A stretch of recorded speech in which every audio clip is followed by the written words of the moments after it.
Welcome to Original Being, where we explore the timeless wisdom of ancient practices and old ways of living, from holistic health and wellness to survival techniques, homesteading, and primitive skills. I'm Jillian Erice, a functional and holistic-minded physician associate and a homesteading mother of 3. I am on a quest to reconnect with this knowledge our ancestors lived by, practical skills, natural healing, and self-sufficiency in a modern world. Each episode, I'll be sharing insights, experiences, and conversations with experts and everyday people who embody this mindset. Together, we'll challenge modern conveniences, embrace hands-on learning, and rediscover the practices that have stood the test of time. Disclaimer, the information shared on this podcast is for educational and entertainment purposes only. My opinions and those of my guests are solely our own and are not affiliated with any institutions, employers, or certifications. This podcast does not provide medical advice, and any health-related decisions should be made in consultation with your personal healthcare provider. By listening, you acknowledge that you take full responsibility for your own choices and actions. Today on Original Being, we have Emma Markowitz. Emma is an instructor at Owl Eyes Wilderness Survival and the assistant director of Timber Nook Middlesex County. Emma is a lifelong adventurer and naturalist. Growing up in the prairies of Chicago, her boundless energy often led to climbing trees, splashing through mud, and turning the washing machine into a rock tumbler. With over 15 years of experience in outdoor and progressive education, Emma believes that by empowering people to take healthy risks and explore the natural world, she can help them develop the confidence and skills they need to thrive. Her teaching is infused with curiosity, patience, and a generous dose of humor. Hi, Emma. Hi, Jillian. How are you doing? Good. So how did you initially get into nature education? I grew up kind of like a weird kid. I went to school my whole life and I always hated it. And from a very young age, I knew because I hated school so much that I wanted to be a teacher and be kind of a teacher for kids like me. So it was really important for me to go to school for education. I went to school at University of Arizona, and I studied art education, but I also was lucky enough that I studied alternative education. So at that time, I got really into democratic schools, and I worked at a cool school called Kino in Tucson. It's still around. You should check it out. It's a great school, and it's very empowering for kids. And at the time, they didn't have I wanted to be an art teacher, but they didn't have that position open. So instead, I kind of did more like primary school work. So I worked with the younger kids and I got really into just being outside with them. And that kind of grew from there. That's awesome. And there's so much art that can overlap with nature education for kids, I feel like, because there's so many projects you can do that still like incorporate that. Have you tried to bring that into what you're doing now? Yeah, I think that it's really, all education is kind of art. Teaching is an art form in general. So I try to still bring in a lot of art. I like open-ended kind of expressive art, which pairs really well with nature. And so it's really fun to find like colors in nature and just like symbolism in nature and just kind of be in the same spaces. So I've always been really drawn to that. Yeah. And so what are you doing now with children? What's your current career?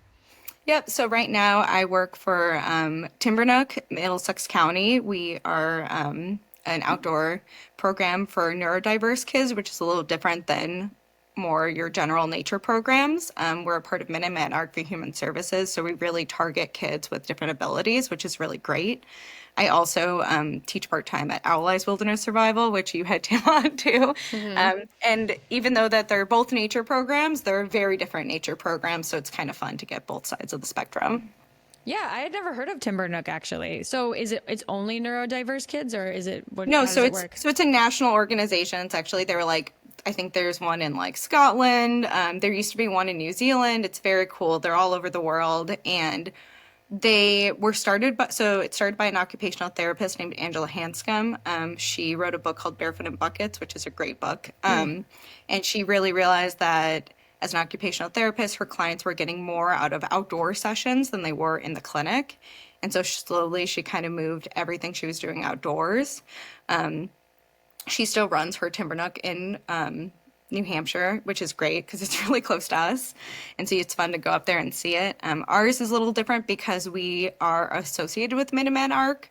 So even though there are a lot of kids who benefit from outdoor nature play that are neurotypical, we've tend to get a little more like neurospicy kids in our group. So it's pretty diverse. We have a lot of kids with like ADHD, a lot of autistic kids, sensory processing disorder, and we kind of have been known to target that audience now, which is a little different than the other Timber Nooks. So we're kind of have a reputation for like, if your kid has been kicked out of every other camp, like send them to Emma. She'll be good with them. Like she'll love it.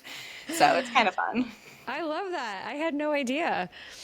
It's such a great program. And when you were talking about that, something that actually seems so obvious now, but I've never really thought about, is the occupational therapy aspect of nature play and of being outside, because so much of that like sensory input from just whether you are like climbing trees or like touching the earth and, you know, just all of that sensory input is so important. For even adults are not getting that enough, but I think, yeah, for kids, that's amazing. And just being able to move your body, which a lot of schools aren't allowing for as much as I think kids need to, right?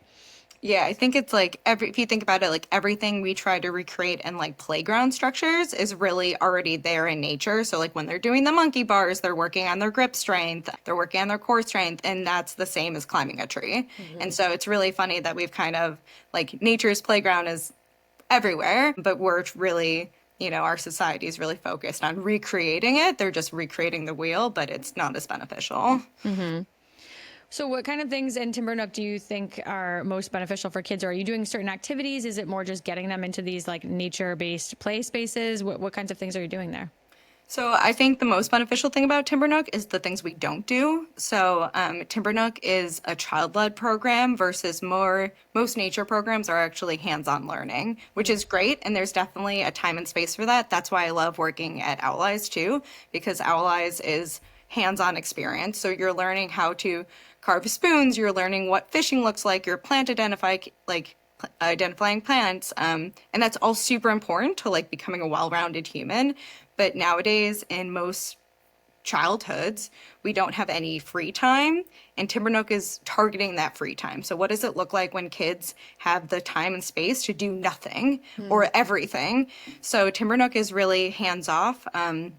As a teacher, I'm there to facilitate play and make sure everybody's safe, but I'm not there to teach you how to tie a knot. If you are interested in tying a knot, you can come up to me and ask, but like, I'm not going to go out there and be like, today we're learning how to tie knots. So the magic is really in the child experience of being like, okay, what does it look like when I have time to figure out if I'm hungry, to figure out if I want to go for a walk by myself, if I want to be alone, if I want to participate in class. Like kids just don't have free time anymore. So I feel like the magic of Timber Nook is really what we don't do. And is it a curated nature space, or is it more just like a wild space like those trails and it's just natural woods? So it's definitely curated. We go through, we make sure everything's safe. So like, you know, we make sure that we're not walking into a ground nest of bees. But at the same time, there is definitely a sense of being in a wild space. We're in the woods. It's not very manicured or landscaped, but there are other things there. And then we take hikes if they're interested, or like we might be like, the kids might be really into right now going to the river and just exploring the river. We're looking for frogs' eggs and things like that. But that's all sparked by what the kids want to do, instead of me being like, hey, I think as an adult we should go do this today. And kids really need that time to learn the independence and choices and what that looks like when they get to be the leader. Yeah, so it's really child-led. I like that idea, because I think sometimes when I'm always trying to get my kids outside, and there's times where there's resistance and there's times where there's not, but sometimes I think they do need some guidance, like if they're not wanting to go out and sort of like, well, it's boring because they can't think of what they want to do. But if you get them really out there, usually I don't have to. If we go out in the actual woods, they do find the little brook and the river and like they start to explore, and they forget that they didn't want to go out in the first place. Yeah, they need training. Like we always say that like when we get kids for the first time, they have zero play skills. And like maybe they have play skills in the sense of like they know like if you give them a dollhouse that the dolls go in the bed and things like that. But most kids, we're not teaching them like natural play skills. So it's really hard for kids to go out into nature and come up with an idea. Especially like most kids in schools have, I think it's like 30 minutes for recess. So what I see in nature and what it's been tracked in studies is that kids actually need like a full hour to go outside, come up with a plan, figure out what they're going to play with, who they're going to play with, assign roles because kids still love delegating. That's like their favorite thing. Like, you're going to do this, I'm going to do this, we're going to do this. And by the time they figure that out, it's time to go back inside. So Yeah. kids don't really get that like uninterrupted time. So for a lot of kids, when you're like, hey, let's go outside, they're like, I don't want to go outside. Like, what are we going to do? There's nothing like they aren't there yet. So they kind of need that scaffolding and support to get there. But then once they get there, it's great, right? Like, it's Yeah. just a struggle of initially getting there. Yeah. And are these mostly homeschooled children, or is this outside of public school too that they would go So to we this get program? homeschool kids, we get school age kids, we do 6 weeks of summer camp, and then we get like a adult caregiver and little kid class. So it's 18 months to 4 years. And that's really great because it's kind of more of a parenting class. It's kind of like, hey, you know you want your kid to get outside, but what do you do? Like, how do you get them outside? How do you act outside? A lot of the parents, it's new for them too. So they're exploring, like, what does that look like? Is it okay if I'm also getting dirty? Is it okay if I'm also uncomfortable being outside? Because Yeah. they know it's good for their kids. They just don't know how to do it. Yeah, where did we lose that? Like I would think, you know, I can't assume that most people played outside as kids. I would think that most people did, but not everyone did. I guess if you grew up No. in certain situations, certain cities, or maybe with parents who weren't fostering that outdoor play either, or you didn't have a safe place to go outside and play. But many people probably did have that as a kid, and then how did that get lost over time? You know, Yeah. it's interesting to think about. And then even as adults now, how often are we going outside and not having a plan? You know, not having like we're going outside just to be outside for the enjoyment of it, or to explore in that way, and not because we have to garden or take care of the animals or go on a specific hike or something like that. Like, maybe that's why we're not quite so sure how to direct that in our children as well. Yeah, I think like even myself, like I'm outside 90% of the day for my work. And then sometimes I come home and I go outside and I'm like, I feel like I haven't been outside all day because throughout the day I've been doing so many other things Yeah. that I haven't just been sitting outside enjoying it. And so I think for parents who, and especially now it's like this high pressure world where they have to think about like, is my child eating okay? Are they doing all the right things? Are they hitting all the milestones? They don't get to enjoy themselves. And I think kids see that and then they internalize it and think like, oh, I shouldn't enjoy myself either, or I should be doing something, or I should be like distracted. And so like we as parents need to set those examples too, that like it's okay just to sit around and enjoy nature. It's okay to like play, you know? And what if there is major resistance? I mean, that might be a reason a lot of parents say, well, they don't want to, or I tell them to go outside, they don't want to, because they're just trying to like get them out of the house, but the parents staying in the house oftentimes. Yeah. Like, they're like, go outside, go outside. They don't want to do that. Maybe they do. And then like you're saying, with a little bit of time, once they've gotten out there, they kind of figure out something. But if there is resistance, should the parent be going out with the child to like really start to get this going where they can figure out how to enjoy being out there? Yeah, I think meet them where they're at. So if you are inside, they're going to think I should be inside. We have to set the examples and we have to show our kids that it's important to be outside and show them what our values are too. So like if you're outside being there, they're going to want to be with you too. And then I think that slowly as kids get more comfortable, it's better to ease up more and more. So like maybe at first you're out there playing with them, and then maybe next time you're out there reading a book. And I feel like parents have this idea too, especially working parents. They think that like, oh, we should be paying attention to our kids all the time. But really kids need time not to be paid attention to safely, obviously. Like you want to know where your kid is, what they're doing.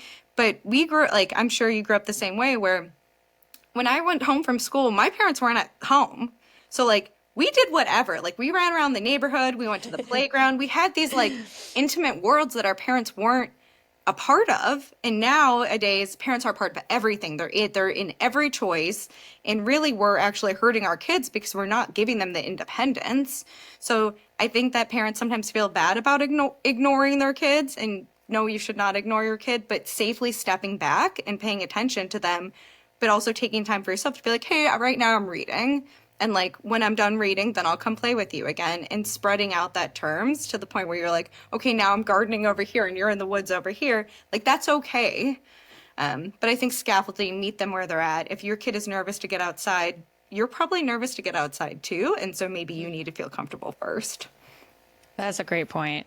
And the fear There's a lot of parents with really irrational fears.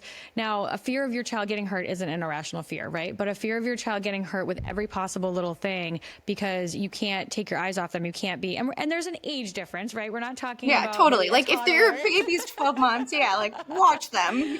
But that continuous helicopter parenting where now you're not letting them climb a tree, you're not letting them explore a little bit of the woods. There's a reasonable amount of awareness of where your child is and keeping them safe and being at every single second and not letting them have these nature experiences and these natural experiences because you're so afraid of them getting hurt. Like I think we see it so often now where like kids they can't do anything because their parents are right. They're doing everything for them. Helicopter parenting is like, I think we kind of hit the peak, especially with COVID, where we're all together. Like when I was teaching classes during COVID, a lot of the families were coming and being like, my child has never seen another child before. And like, granted, it was a weird time. Like it was very stressful, but that stress continued after. And so like, the parents weren't worried about like child interactions, but they were worried about being away from their kid because they had been so close to them. And we definitely see it all the time where parents are just like hovering, but really they don't see like that also hurts your kid. Yep. When I take my two youngest out in the woods, it's really funny because they don't want me there. Like they want me to be like, go away, go away. But if they're going to go kind of deep out in our actual forest, so I'll like stay back as far as I can. Like, yeah, or like I can buy kids walkie-talkies too. Like if I feel like I'm like, okay, you guys are going out there. I'm like, I still want to know what's going on. Like they don't have phones or anything, but walkie-talkies work just as well. And I feel like we've developed a level of trust now too, where I'm like, I trust that you know your boundaries and know how strong you are for things and that you're not going to get yourself in kind of a sticky situation. But that also comes from spending a lot of time with my kids and seeing their abilities and trusting them. Yep. And that education, I know Tim and I talked on this a little bit, but like how the more you educate them on these things we consider to be dangerous, whether it is something as simple as what to do if you get lost in the woods or how far to go or, knowing your surroundings versus fire starting, knife skills, stuff like that bringing that education in first is keeping them safe. Actually, foraging is a great example. I have taught my kids since they were like toddlers. You never eat anything without asking me, but there are things we can eat and teaching them what they are. And now that they're older, they are so aware of it. Like they would never just put something in their mouth. They don't know what it is, but they'll come up to me and say, oh, this, isn't it, Mom? And I'm like, yep. And then like, you can eat that, like kids that didn't learn that, parents are afraid, well, if I teach them to eat stuff eat random plants, they're just going to eat other random plants. But that's not true because you keep that education like very serious, like that these are edible and these are not. And then they're coming up to you asking, is this edible? They're getting that education that keeps them safe. Yeah, I think that's like a big thing is trusting your kids and educating them. Like I think we've kind of fallen away from trusting our kids. So we think that as adults, we know like the right way to do everything, but that really takes away so much of their livelihood. Like it takes away their joy. It takes away their sense of self. And it also like hurts them long-term. So we see all the college kids who can't even like do their laundry. They don't know how to write dishes. They're afraid to talk to everybody, but it's like my kids can do their own laundry.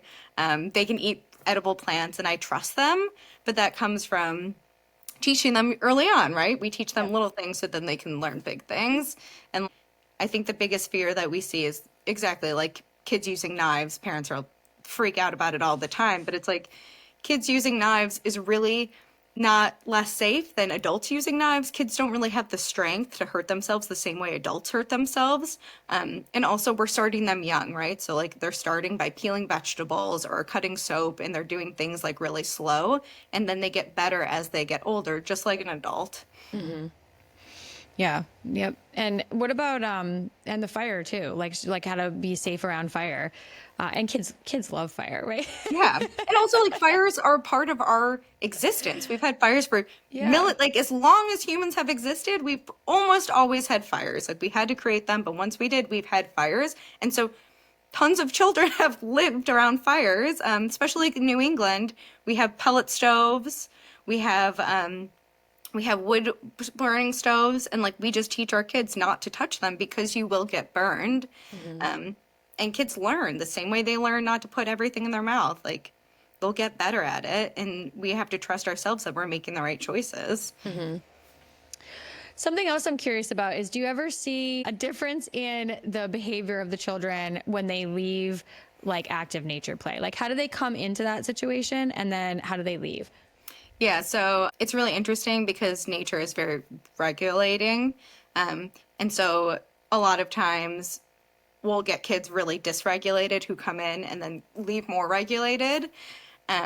Or we'll seeing them only in nature, so we think that they're more regulated than they are. So I teach at Timber Nook, and we're running classes at a preschool currently where we go into the preschool and teach classes in their woods, which has been really interesting because they're kids who their parents did not choose this for them. They like are excited about it, but they're not seeking Timber Nook out. It's part of the program. So we're getting kids that we don't normally get. So you're more like conventional families. And I would say that a lot of Timber Nook families and a lot of Owl Eyes families are a little unconventional. You know, they're seeking it out. Yeah.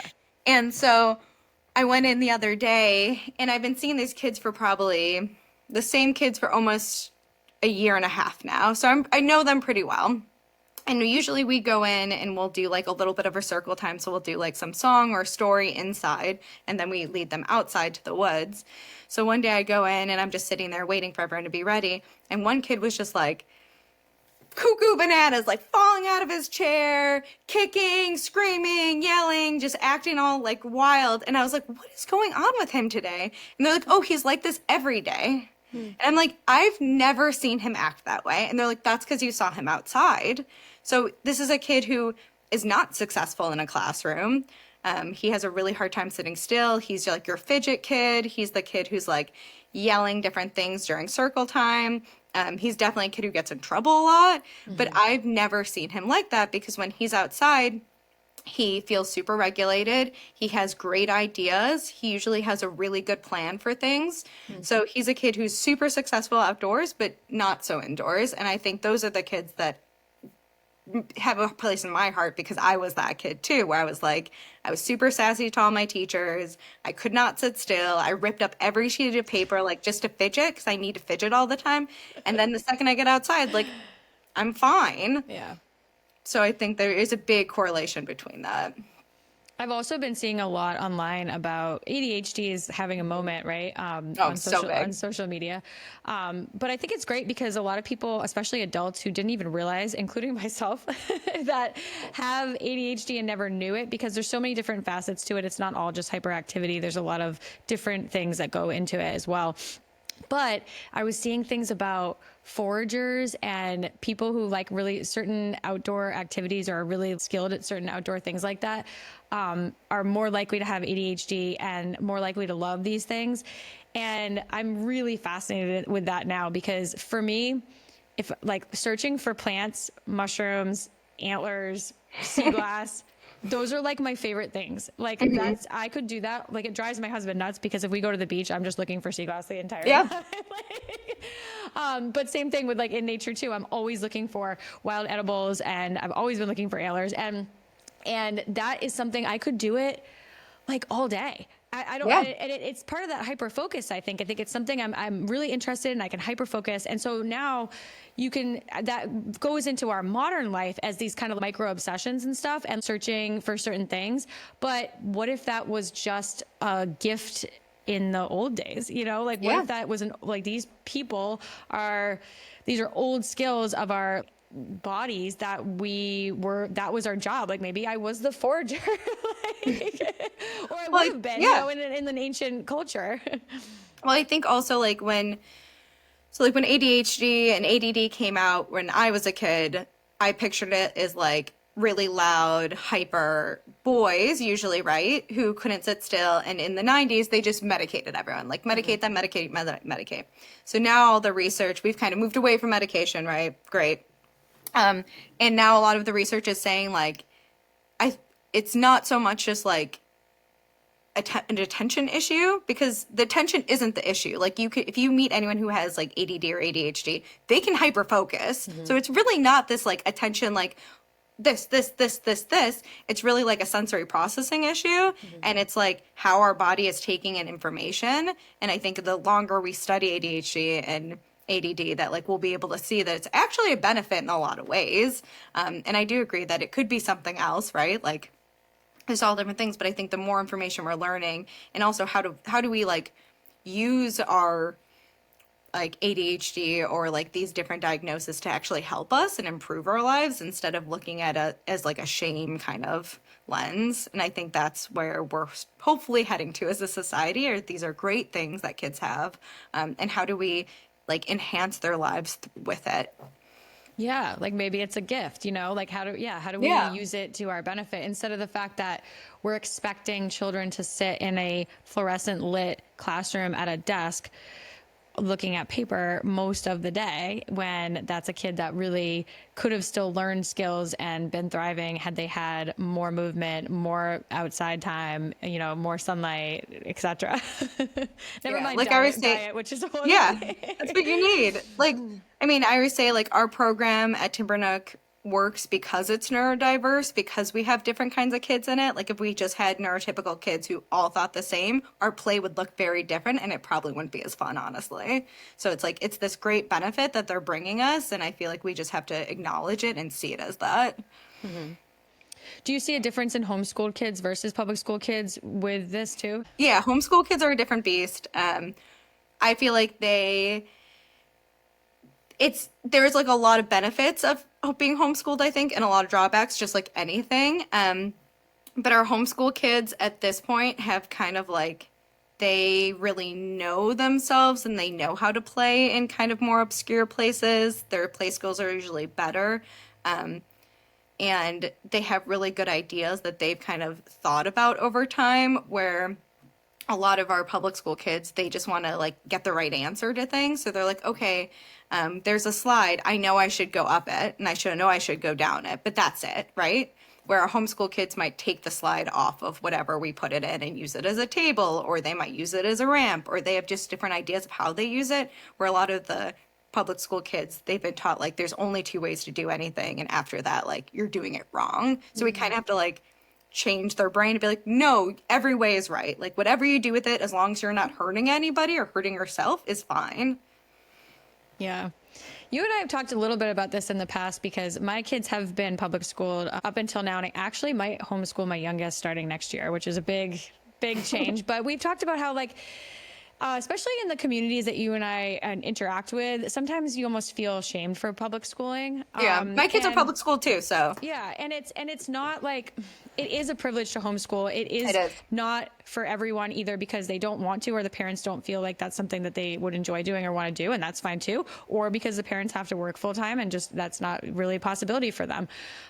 So I really dislike that kind of attitude of like, homeschooling so much better, public school is evil and horrible, and like no one should do it. I definitely don't agree with that. But I am seeing with my middle son that I think he's going to benefit more from homeschooling than public school, because I think he is that kid, the kid that kind of we're talking about, where he wants to be outside, he's interested in hunting and fishing, and he loves like helping me tan hides now, which I'm like super excited about. It's the best. And he has a lot more of that inattentiveness and like struggles more to focus on certain stuff. And he's just not interested in things. Yeah. And then he gets bored and he's just bored and he's not focusing. And I think he is smart, but public school is making him feel like he's no longer smart. And I don't think that's like, and I think I agree that there's definitely this like, it's weird because I think it used to be weird to homeschool your kids. Like you were either religious or something. And now in a lot of our circles, it's weird to send your kid to public school, which is kind of funny. And I wouldn't say that it's I don't think there's anything wrong with public school. I'm adamant we should have public schools, like fund our schools. I think the biggest issue is that there's so much pressure on the public schools to do so much. So like high stakes testing, we never left, no child left behind. We're still very living that. And they're understaffed and they're underfunded. So like, how is a teacher supposed to teach 30 kids in a classroom? If you're homeschooled, you're teaching your kid. There are two of them. It's like a 1-on-2 ratio. Or if you're sending them to like homeschool pod, it's usually like 2 adults for 12 kids. Those ratios are very different. And also you're able then to break down education and kind of look at what you're interested in learning. So it's really not that like public schools are terrible. Public schools are great. It's just that they're underfunded and there's too much going on at once. Like the school I worked at, Keno, it was a very small school, but it had a bunch of teachers, and we were really able to give kids one-on-one attention and also be able to kind of lead by example. So they were, it was a democratic school. So the kids came up with their curriculums that they wanted to learn. So every year we'd be like, what do you guys want to learn this year? And yes, they had to hit certain check marks, like, you have to learn algebra or whatever like that. But they might be like, hey, we're really into learning about plants. So we would just do a plant curriculum, because that's how kids naturally learn. If you learn with what the kid wants to learn, they're going to learn better. But if you're sitting there in a box, tired and hungry, and the lights suck, it's going to be a lot harder to learn. Yeah. Yeah. And then this is kind of unrelated, but I think about how much sugar there is in the breakfast at school and stuff. And I personally am so sensitive to that. If I have a sugary thing, I'm going to just have this huge crash, and I can't pay attention at all. And especially, I don't like the fluorescent lights either. So you have like a sugar crash, fluorescent lights, you're supposed to sit still, and now you're a problem child.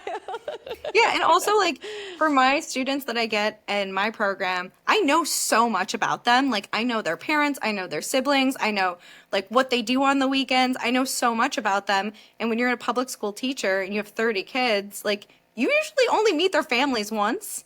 And I think so much about like education is your family too. Like, what does your family systems look like? What do your family values look like? Mm-hmm. How can we incorporate that in? How can we kind of like see what you're learning here? And you can't do that in public school. Mm-hmm. So like, yeah, like a lot of our kids, like we sit down and we see like what everyone's eating at lunch, and usually it looks about the same, versus like I've seen school lunches and it's not great. Yeah. So something else I've been thinking about a lot is like video games, television. I think that is making it harder for kids to enjoy nature, because when you're looking at this like high stimulation, dopamine spiking stuff that kids are taking in on a really regular basis, it's a lot harder to pull yourself from that and then go outside and just like enjoy it. Yeah, I mean, how are you going to compete with that? Like, Yeah, I can't. Like, I just can't. Like, I can't compete with YouTube shorts where they're just like getting bombarded by things, and like I don't even know what's happening anymore.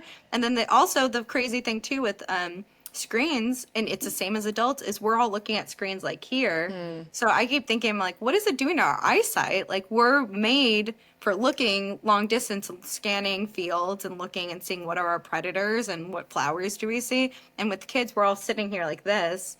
What's that doing to our eyesight? Yeah. But the influx of screens is like, it's hard because it's obviously been happening for a while, and at this point it's kind of this like uphill battle where even if you're like, hey, we're not going to do screens, everybody else does. So then you're kind of removing them from this social construct of like, hey, my friends play this game. Why can't I play this game? Or why can't I do that? And like, there are benefits of screens too. Like, we're in a technological world, and we need to kind of use it. We're using a screen right now, right? We're like using it to stay relevant. But it's hard to compete with. And I think there just needs to be limits to it.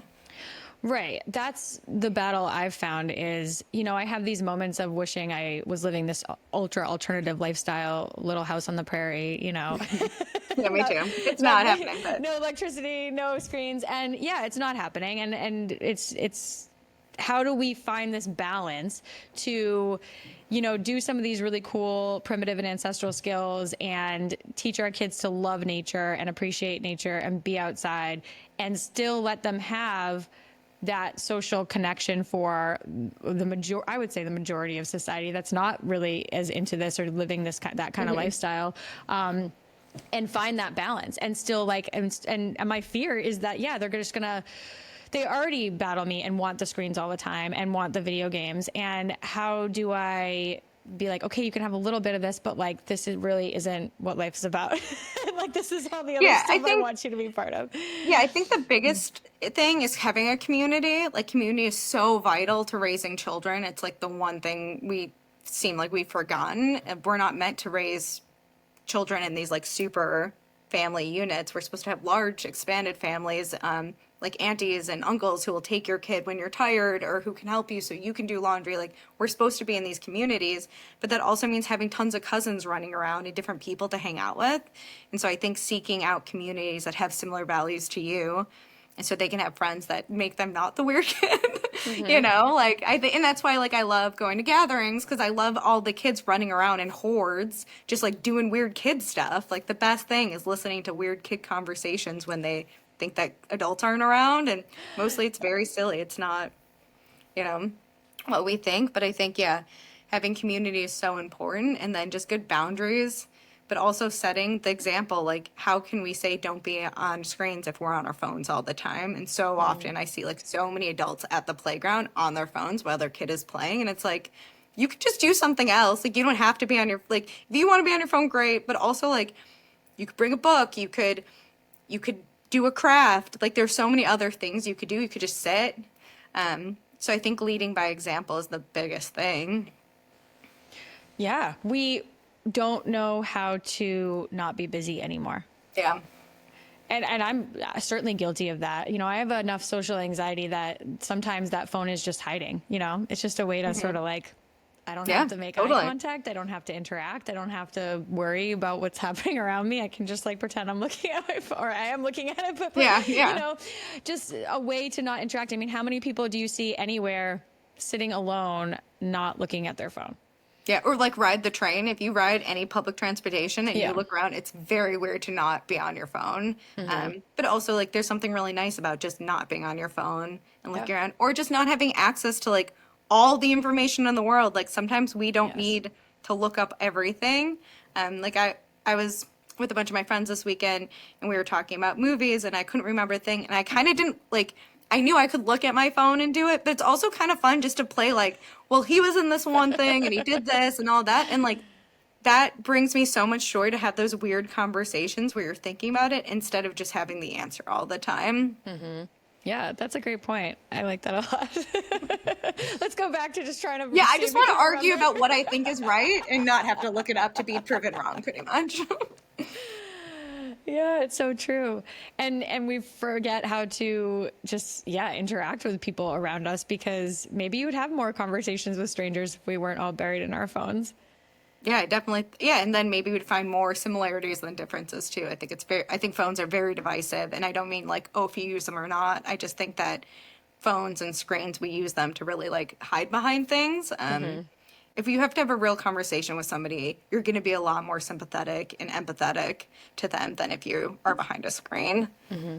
Yeah. So, but you're right. We're teaching our kids by example. So if we can't detach from that and we can't enjoy our time in nature, then how are we supposed to teach them that? So it definitely starts with the parent, which, I think I'm trying so hard to find this balance. I would like to get away from my phone more. I absolutely am guilty of that too. But I do enjoy nature a lot, and I have been always like trying to get them out. I remember even when we lived in Massachusetts, we were doing like every hike we could possibly find, and they were always complaining. Oh yeah. But, like, at the end, they would find cool rocks and I don't know, things to climb and other things. Like, there was always something that they ended up enjoying. And then even now they'll tell these stories of like ones that ended up being way longer than we expected it to be, and like how crazy it was. Keep going, it's fine.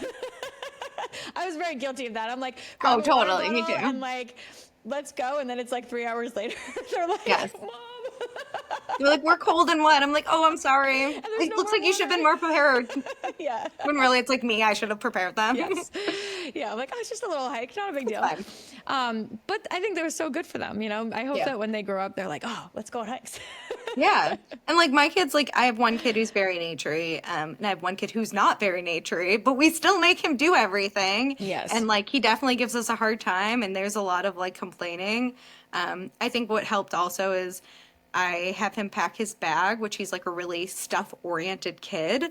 So like him packing his bag is really exciting. I definitely recommend checking what they pack, because sometimes they'll literally pack like 4 Nerf guns that they can't actually carry into the woods, or like rocks. Like, why are we bringing rocks into the woods when we're going to end up bringing more out?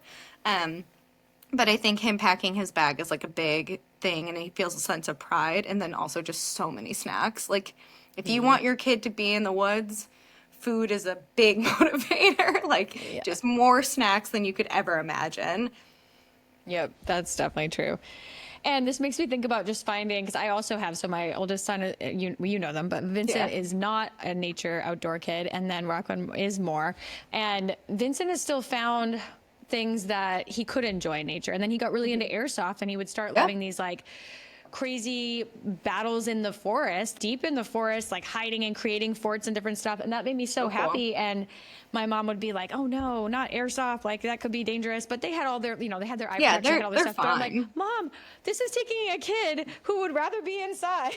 Yeah, would you rather him play video games inside or airsoft outside? Airsoft. Active for hours, I'm totally gonna take it. So there's maybe that is the key for some of those kids, is finding what can get them out there and enjoying their time outside.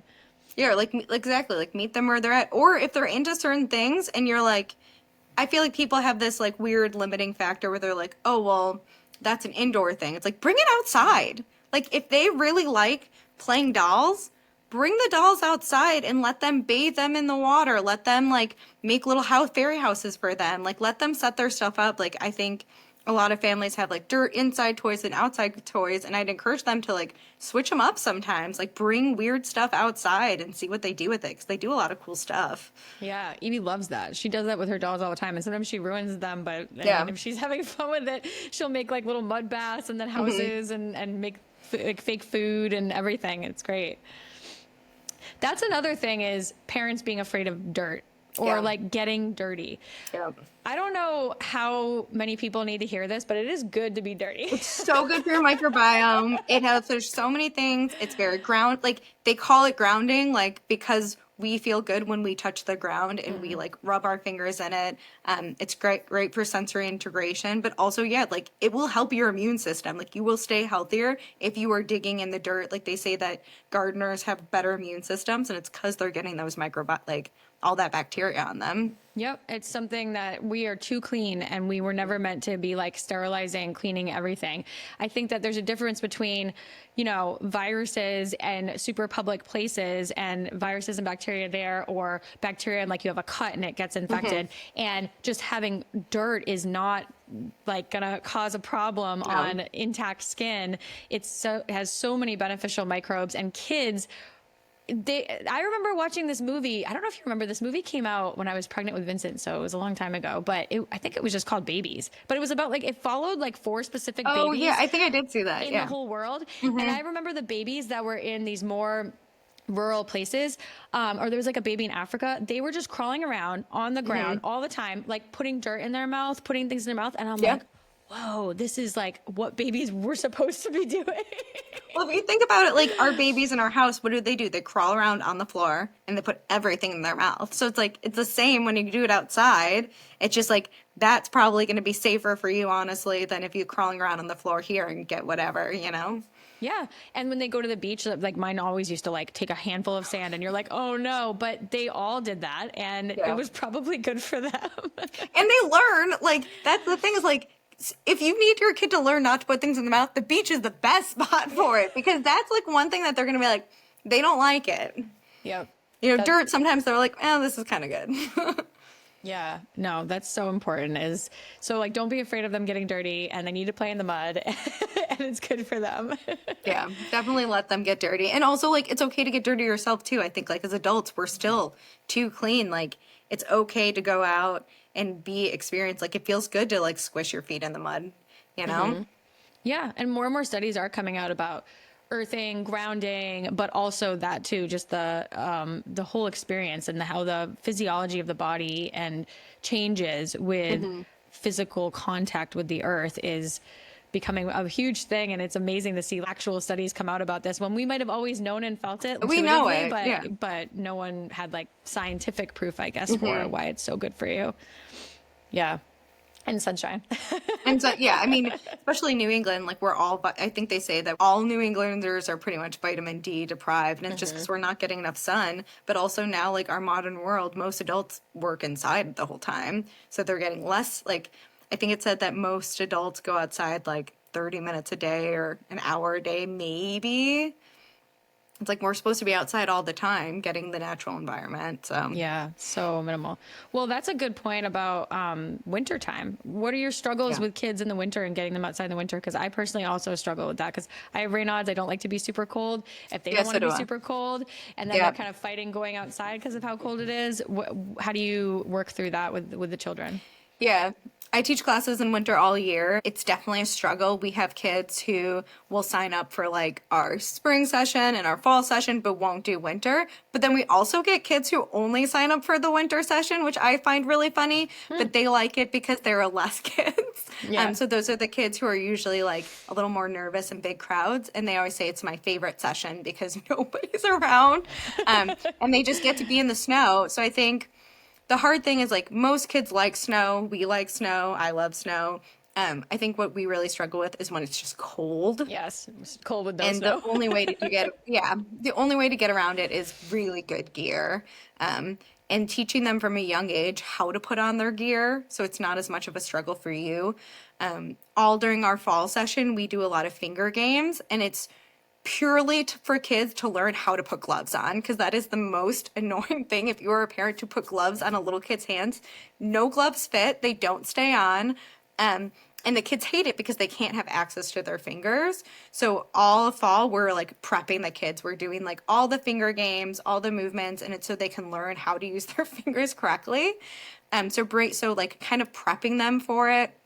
Also teaching them how to put on their own gear, like, hey, can you go put on your base layers? What are your base layers? What do those look like?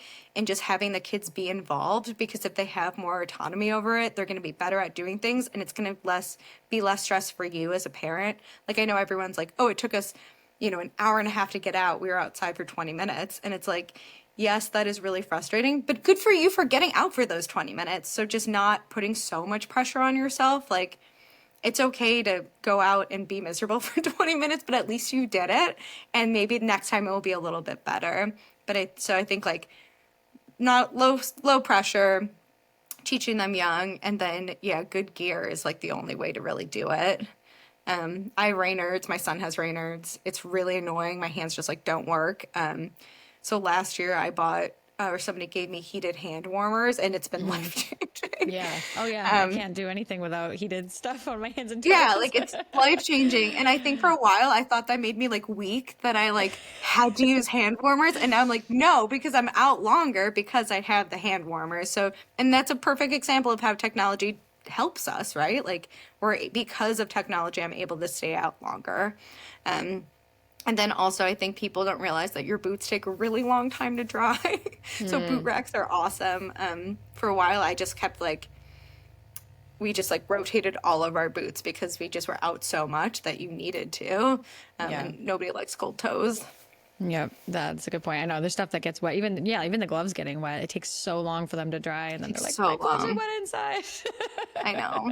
And it's so, if you are an outdoor family, you'll see, you can't just have one pair of gloves. You need 5 pair of gloves, and 4 of them don't work ever. So Yep. So super good gear.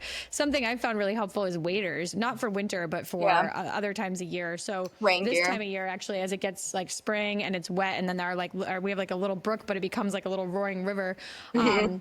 They love the waders. It will get them out there, and they even if they're giving me a hard time, but then I say, "Oh, do you want to put your waders on and go?" Then they'll do it because they want to go walk deep into these little marshy areas, and it just seems way more fun. So I feel like that's a great investment for kids. Yeah. And rain suits in general. What kid doesn't like playing in the rain? It's so much fun. And then you can feel okay, well, they're staying dry. Even though it's okay for them to get wet, it's nice as a parent to be oh, they're staying dry if they have rain group. What kinds of things are you helping Tim teach these days? So we're teaching a lot of adult classes, which isn't as fun as kids classes. But it's been really interesting because I work with kids, teaching adult classes, I always like it to see the other side of it. And at first I thought teaching adult classes was going to be really different than teaching kids classes, but really adults are no different than kids. Their carving skills are not as good as you think they'd be. You think oh, I'm teaching adult classes, so it shouldn't take them 3 hours to carve a spoon. But a 3-hour spoon carving class is the same as a 3-hour kid spoon carving class. The kids actually have better grip strength because they're doing monkey bars, they're climbing trees, they're like working out and doing all these things. Where adults, they're just sitting at the computers typing the whole time, so they have no grip strength. Adults also kind of like get discouraged more than kids because they think that they should be better at it than they are too. So kids kind of have this like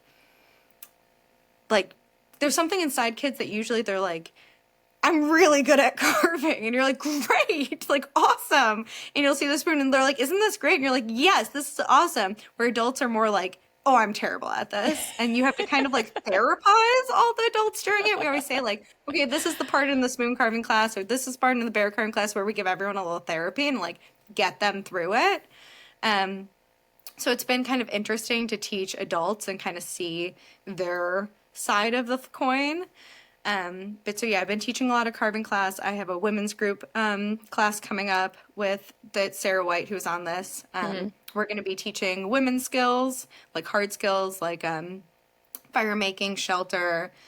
We'll do knife carving, and then she's going to teach the like holistic portion of it, which I think is really great. I actually just took I just learned from a woman for the first time, which was kind of exciting, like for a like ancestral skill.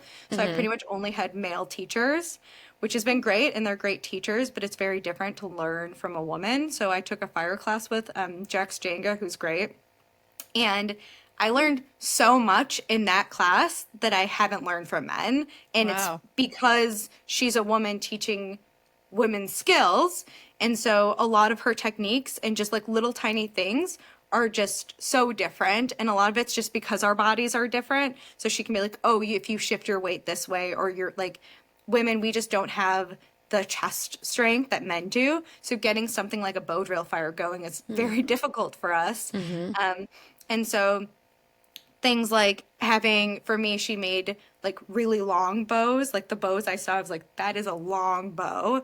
But guess what? I got a bow drill fire like that. Wow, so that was that's very good to know. exciting.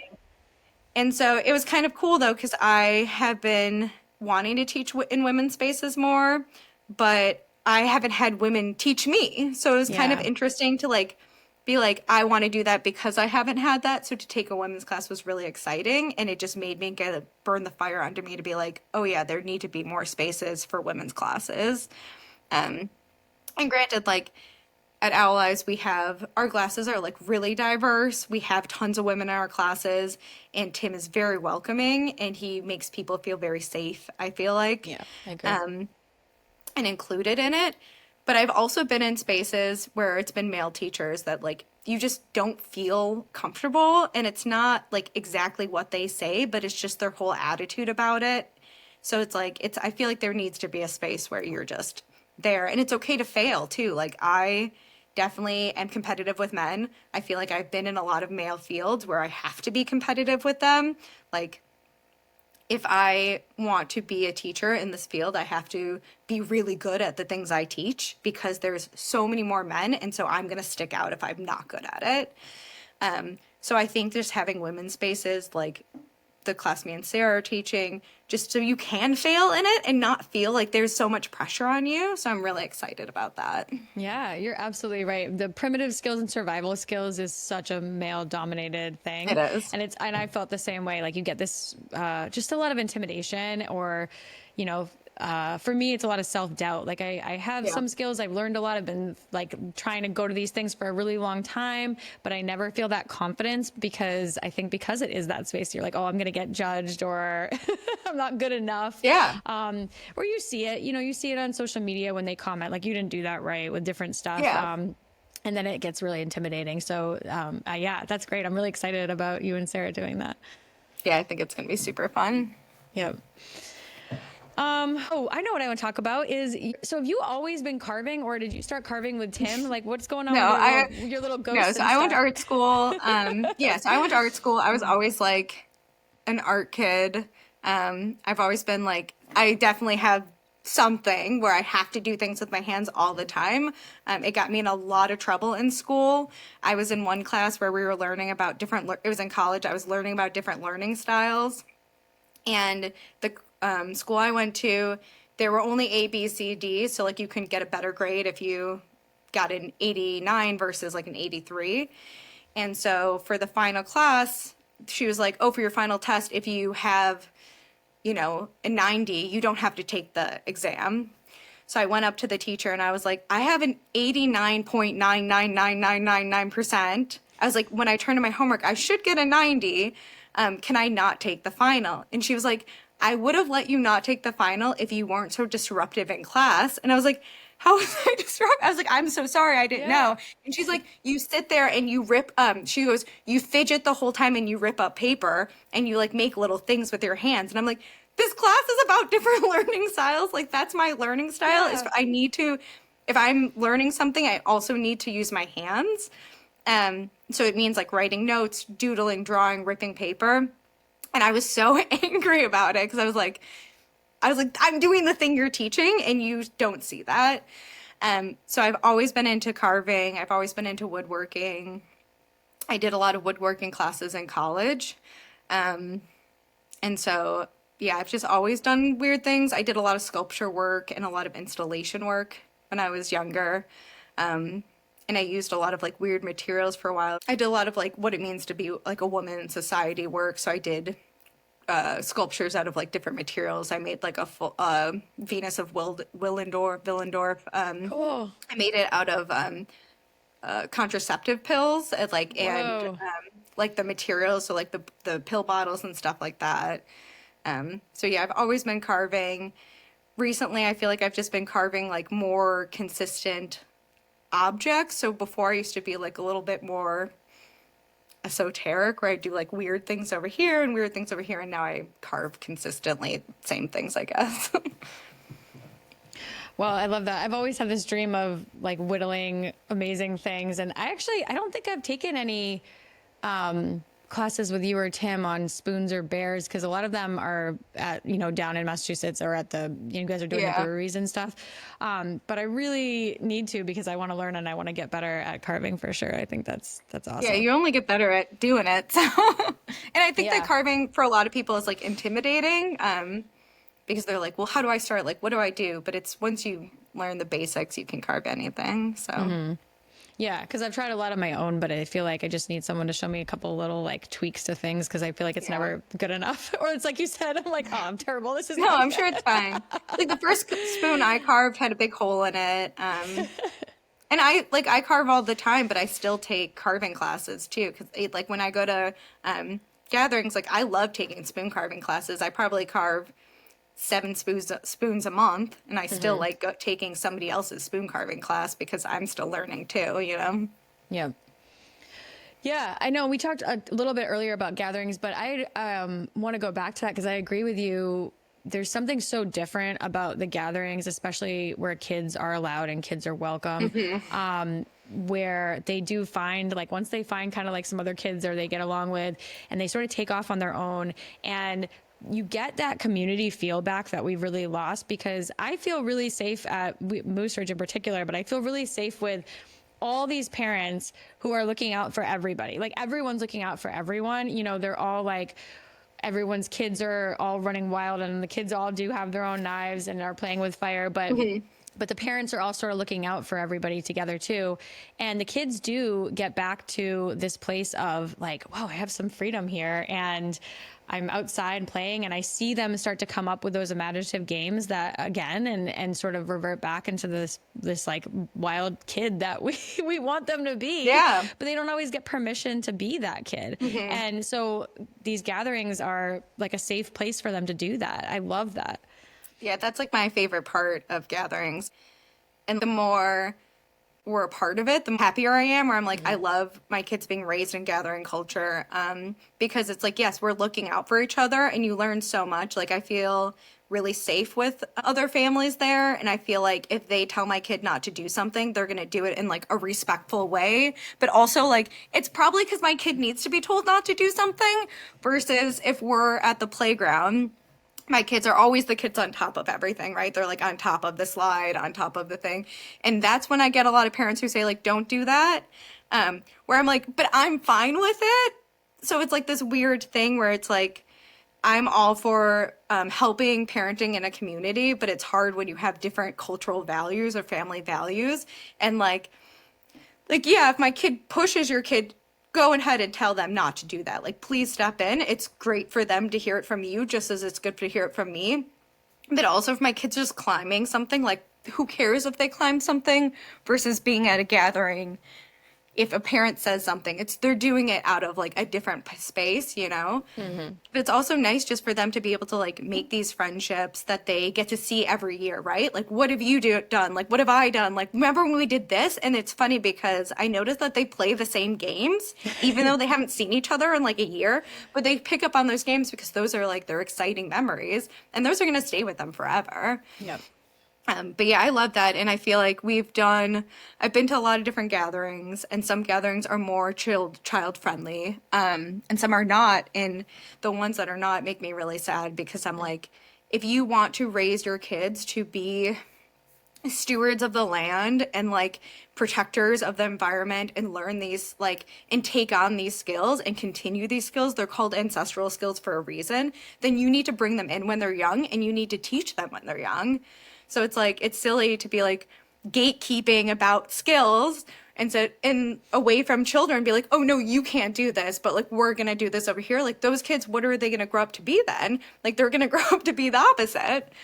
So it's like, you really need to bring them in and get them excited about it.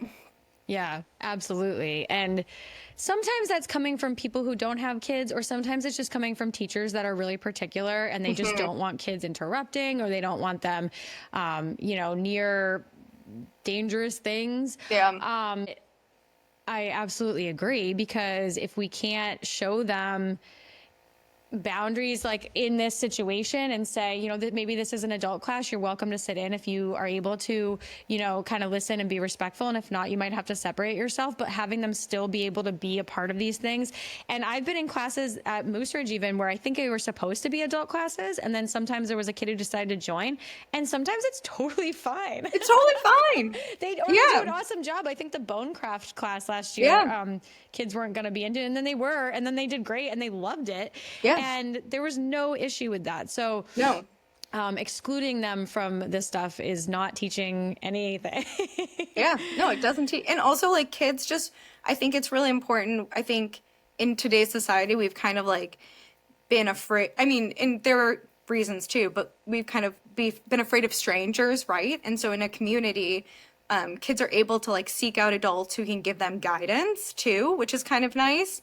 And be like positive role models in their lives and positive figures, and teach them other things. And so gatherings are kind of nice because they can kind of sit at a fire and have a conversation with an adult, which might be weird at a different like place. Like, I've had tons of conversations with different kids where I'm just like, that was really a great conversation. And I enjoyed it, and I'm sure they enjoyed it. And like, I might not have had that if I was somewhere else, where we're like, oh no, this is an adult only space. And you see this level of maturity, I think, with the kids who are interacting with adults on a more regular basis, who have found they want to be part of some of these adult courses, or, they have this, like, they're not scared, and they have a level of maturity, and they can sit down and have an intelligent conversation with you, it is so funny when you meet those kids and you just aren't expecting it. And then you're like, wow, like, that was a really good conversation. That was really cool. And like, we have kids in our adult classes too. Like, me and Tim teach a class, or it's like a challenge. It's called SOS Challenge, and it's a hard challenge. It's a survival challenge. People come of all levels, and we've had kids compete in it, and they've done well in it. Like, and it wasn't with a handicap, and it wasn't with their parents helping. It was like them competing and like rocking it. Yeah. So it's like, they're going to be way better than I am in 10 years. So it's like, keep coming and keep learning. Mm-hmm. Yeah. Well, I think this has been a great conversation, because I think everyone who is nervous about getting their kids, it's like, learn to enjoy nature yourself, get yourself out there, and then start opening up these spaces. Don't be afraid of getting dirty. Don't be afraid of bugs. Yeah, don't be afraid of bugs. And yeah, you're going to get a tick. It will happen. Yeah, especially if you're in New England, you're going to get ticks on you. But yeah, just fostering this love of nature and this ability to play outside, and all the benefits to children it's just endless, the amount of benefits that there are. It's just so important. So I really appreciate all of your insight on that. Oh, thank you. Do you have, I don't know if you are on social media or if you have anything you want to share, but in closing, is there anywhere people can find you or connect with you? Yeah. We have Owl Eyes Wilderness Survival. It's Owl Eyes Wilderness for Instagram. The website, you can find all of our classes. You can find me and Sarah's upcoming class. That's a women's class. We also have like cool like brewery classes where we teach you have to use knives and carve cool things, but you don't have to be outside if you're trying to do like outside light. I also teach at Timber Nook Middlesex County. We have 2 locations, one in Dracut, Massachusetts, and one in Westford, Massachusetts. And we're registering for camp this year and for next year. But that's it.